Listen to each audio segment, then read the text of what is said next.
अस्सलाम वालेकुम। मैं ज़ेबा नाज प्रोग्राम एहसान नाज के साथ आज स्टूडियो में मौजूद हूँ।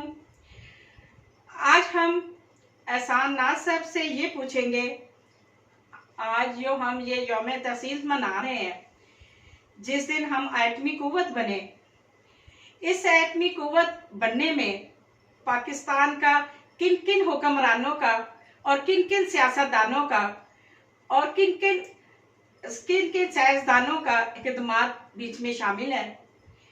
और आज अल्हम्दुलिल्लाह हम भारत के सामने शीशा पलाई दीवार की तरह हम खड़े हैं।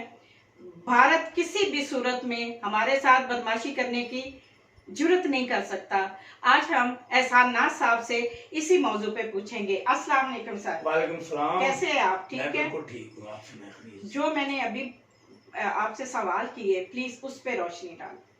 बिस्मिल्लाहिर्रहमानिर्रहीम। नहमदुहु व नसल्ली अला रसूलिहिल करीम। मिनश शैतानिर रजीम। बिस्मिल्लाहिर्रहमानिर्रहीम। जितना दिया सरकार ने मुझको, इतनी मेरी औकात नहीं। ये तो तेरा करम है आका कि बात अब तक बनी हुई है। पाकिस्तान के माज़ वजूद से लेके अब तक भारत ने कभी भी दिल से पाकिस्तान को तस्लीम नहीं किया। हर मरहले भारत में कोई भी, हिंदुस्तान में कोई भी वज़ीर आज़म हो, कोई भी हुकूमत हो, उनकी तगोदे यही रही है कि हमने पाकिस्तान को जिंदा नहीं रहने देना। 1971 में वो कामयाब भी हुआ। यानी 1948 में हमारी जंग भी मकबूजा कश्मीर में हुई, जिसमें उसे शिकस्त फाश का सामना करना पड़ा और वो खुद भागकर मसला कश्मीर को लेकर यूएनओ में गया था और आज तक वही करारदाद वहाँ पड़ी हुई है और अक़वाम आलम ने इस तरफ ध्यान नहीं दिया जी। क्योंकि वो अपने आप को बहुत ज़्यादा ताकतवर, क्योंकि उसकी आबादी बहुत ज़्यादा है, उसके वसाइल बहुत ज़्यादा हैं, उसकी अफवाज बहुत ज़्यादा है, उसकी इकॉनमी बहुत ज़्यादा है। इस पर वो मान करते हुए हमेशा पाकिस्तान को दबोचने की कोशिश करता था।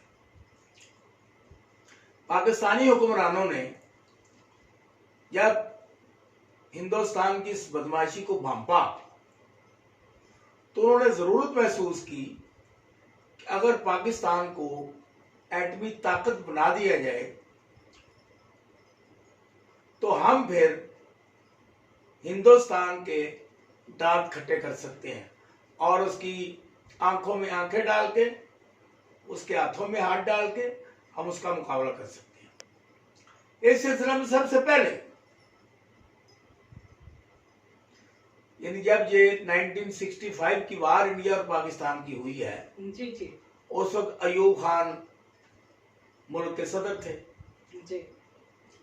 तो उनके दिल में ये बात आई कि अगर हम एटमी कुव्वत बन जाएं तो मुमकिन है कि भारत से हमारी जान छूट जाए। जी। उस वक्त जब उन्होंने तखमीना लगवाया कि एटमी कुव्वत बनने के लिए कितने पैसे दरकार होंगे, तो उस वक्त 150 अरब रुपया इसकी लागत आने के बारे में तखमीना दिया गया, जिस पर उन्होंने कहा नहीं ये बहुत पैसे हैं और उन्होंने इसको बहुत ज़्यादा कर दिया। खुदा की करनी हुई, 1965 की जंग जो थी अल्लाह ताला की मेहरबानी से हम जीत गए और हिंदुस्तान को मुंह की खानी पड़ी।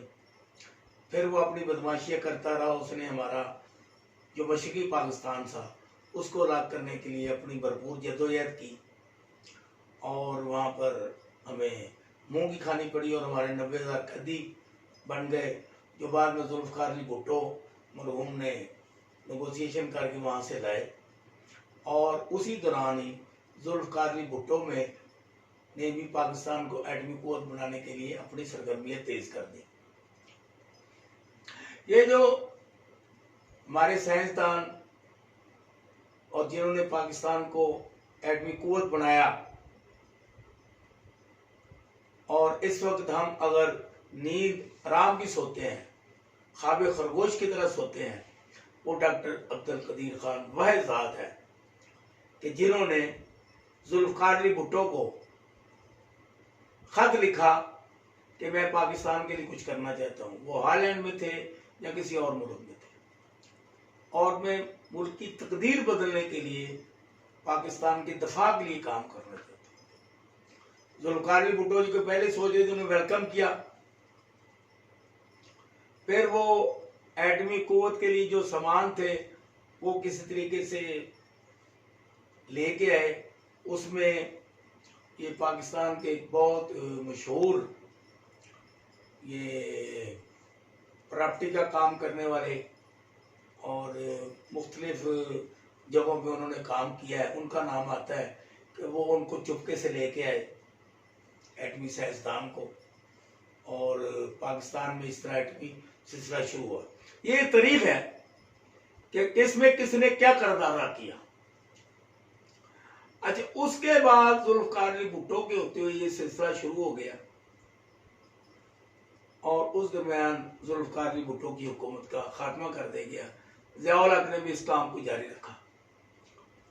और जो मेरे इल्म में है, 1984 में अब्दुल कदीर खान ने ज़िया-उल हक को ये रिपोर्ट दी कि हम इस वक्त पाकिस्तान में एटम बम बना चुके हैं, आप जिस वक्त चाहें हम 24 आवर में ये धमाके कर सकते हैं।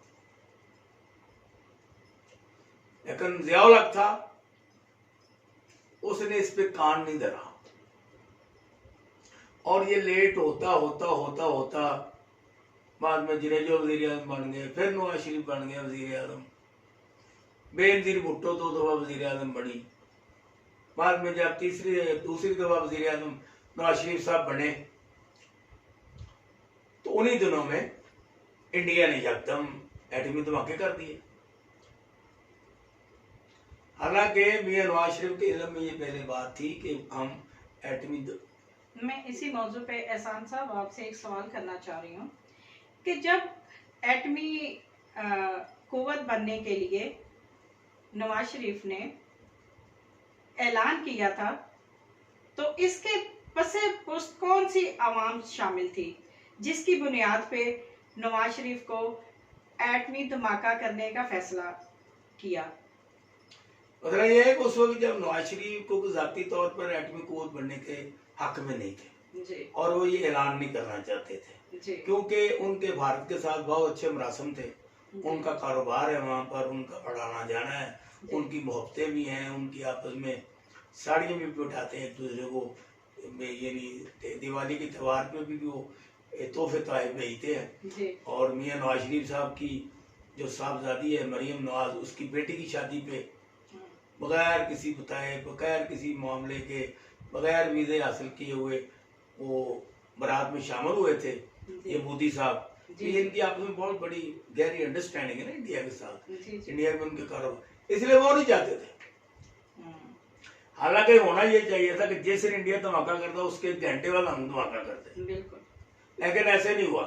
तो बाद में क्लिंटन थे अमेरिका के सदर, उन्होंने कॉल की कि नवाज शरीफ साहब आपने बिल्कुल धमाके नहीं करने, हम आपको इतने पैसे दे देंगे। लेकिन फौजी सरबराहान जो उस वक्त मौजूद थे और डॉक्टर कदीर खान जो जिन्होंने एटम बम बनाया था, उनका एक प्रेशर था, उनका दबाव था, और उन्होंने बार बार जब ये कहा इंडियन धमाके के हमें करने चाहिए, तो मियां नवाज शरीफ को बिला शिरकत गैरे यानी बड़ी शर्मनाक हालत में और परेशान हालत में ये धमाके करने पड़े, और वो धमाके हो गए। अब इसकी भी एक दास्तान है। ये चावी बलूचिस्तान में एक इलाका है जहाँ पर ये धमाके किए गए, और वहाँ पर जितने लोगों को ये ज़मीन हासिल की गई उनको उनकी ज़मीनों के अभी तक पैसे नहीं दिए गए। अच्छा, वो बेचारे मारे मारे फिर रहे हैं। हम एटमी कुव्वत बन गए और वो हालों पे हाल हो गए, वो दर बदर फिर रहे हैं। इसी तरह उसी जगह पे वो सोने की कानें निकली, सोनी चांदी और हीरे जवाहरात की कानें निकली, वो भी उन लोगों से ले ली गई, लेकिन उनको भी कोई पैसा अभी तक नहीं दिए गए। ये जुल्म है उस वक्त मियां नवाज शरीफ की हुकूमत का, जो अभी तक जारी है। अब ये जो नारे मार रहे हैं ना, नवाज शरीफ कहते हैं मैंने बनाया, आज यौम तकबीर मनाया गया, उसमें मियां शहबाज शरीफ ने सारा क्रेडिट नवाज शरीफ को दिया। अच्छा, उनकी साहबजादी साहबा ने ट्वीट किया, उसमें उन्होंने सारा क्रेडिट अपने अब्बा जान को दिया। बाकी भी जितने मुस्लिम लीग जुमात है, उन्होंने ना डॉक्टर कदीर का नाम, हालांकि इसमें मेन किरदार डॉक्टर अब्दुल कदीर खान का है, जो इस वक्त हॉस्पिटल में बीमार है और उन्होंने बड़ी जद्दोजहद की है।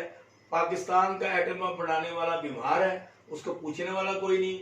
इंडिया का जिसने एटम बम बनाया अब्दुल कलाम आजाद, उन्होंने उसको सदर बनाया पाकिस्तान, उन्होंने इंडिया का उसको सदर बनाया, और हमने इस पर पाबंदियां लगा दी, इसके बोलने पर पाबंदी, इसके आने जाने पर पाबंदी, अमेरिका बहादुर के कहने पर ये मुशर्रफ दौर में इन पे ये पाबंदियां लगाई। तो ये बड़ी हालात की सितम ज़रीफी है कि करने वाला कोई, क्रेडिट लेने वाला कोई। तो मैं अपनी गनिस में अपनी कौम की तरफ से डॉक्टर अब्दुल कदीर साहब को मुबारकबाद पेश करता हूँ और उन्हें सलामी अकीदत पेश करता हूँ। उनकी सेहत के लिए दुआ गो हूँ कि अल्लाह ताला उनको सेहत कामला अता फरमाए। इसमें डॉक्टर मुबारक समरबंद ने भी काम किया, इसमें जुल्फ़िकार भुट्टो ने भी काम किया, इसमें नवाज शरीफ ने भी काम किया, इसमें ज़िया-उल हक ने भी काम किया। लेकिन सिद्ध के दिल से जिन लोगों ने जितना क्रेडिट देना चाहिए वो देना चाहिए।